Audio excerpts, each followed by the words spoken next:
warahmatullahi wabarakatuh.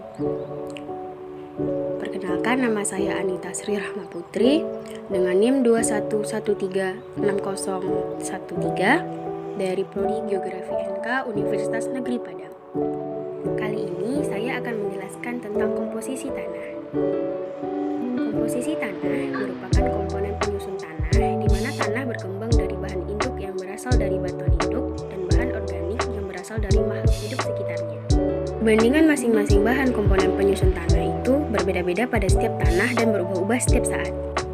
Untuk perbandingan komponen tanah yang baik, yang dibutuhkan tanaman secara ideal adalah bahan mineral sebanyak 45%, bahan organik 5%, air 25%, dan udara 25%. Sebagai tempat tumbuhnya berbagai jenis makhluk hidup, tanah terdiri atas beberapa komponen, yaitu bahan padat mineral, bahan organik, air, dan udara. Bahan padat penyusun tanah ialah berupa batuan yang terbentuk secara alami, tersusun atas campuran mineral dan senyawa dengan berbagai komposisi. Batuan-batuan tersebut mengalami pelapukan sehingga menjadi bahan pembentuk tanah yang mengandung kandungan mineral berupa ion-ion positif dan ion-ion negatif. Ion yang terkandung dalam mineral merupakan nutrisi bagi tumbuhan. Contoh, ion positif yang ada dalam tanah antara lain kalsium, kalium, dan magnesium. Sedangkan contoh ion-ion negatif antara lain nitrat dan fosfat.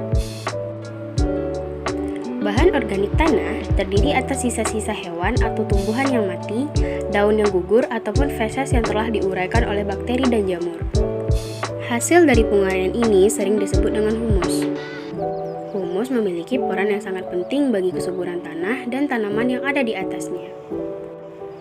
Air dan udara akan menempati daerah pori-pori tanah yang terletak di antara partikel batuan tanah. Selain itu, rongga udara juga dapat kita jumpai di antara batuan yang terdapat di tanah, di antara batuan dan partikel tanah, di antara partikel tanah dengan akar tumbuhan, ataupun di antara akar tanaman dengan batu. Aktivitas hewan juga dapat membentuk rongga tanah. Berbeda dengan komposisi tanah secara umum, tanah gambut memiliki komposisi yang hanya terdiri dari bagian padat 100% berupa bahan organik dan ruang porinya 100% terdiri dari air. Tanah gambut tidak mengandung bahan mineral dan udara.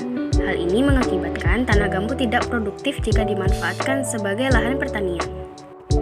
Di Indonesia sendiri, tanah gambut banyak ditemukan di kawasan rawa di Sumatera Selatan, Jambi, Riau, Kalimantan, dan Papua. Sekian hasil presentasi saya mengenai komposisi tanah. Terima kasih. Assalamualaikum warahmatullahi wabarakatuh.